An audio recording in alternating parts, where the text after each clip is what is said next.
kaze mu makuru atekanye ko ikirere kizoba kimeze kuri uyu wa kane igenekerezo rya gatanu ruhesha umwaka wa 2025 mu gitondo hitezwe ikirere kirimo izuba n'ibicu bike bike mu ntara nyinshi z'igihugu cacu uretse intara za Kayanza, Ngozi na Makamba hitezweyo ikirere kirimo ibicu vyinshi.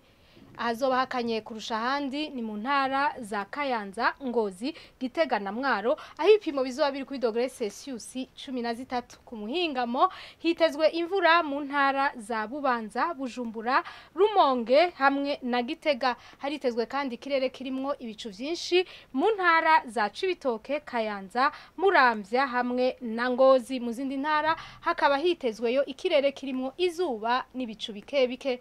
Ahazoranga ubushuhe kurusha handi ni mu ntara ya Cibitoke aho ibipimo bizoba biri kuri dogere Celsius 29. Ejo mu gitondo izuba rizoseruka igihe cy'isaha 12:03 rirenge igihe cy'isaha 11:59 zo ku mugoroba. Amakuru atekanye ikirere agarukiye ngaha mwateguwe n'ikigo ca Ijebu Nadia Ndayizenje na yabashikirije mwakoze kuyakurikira.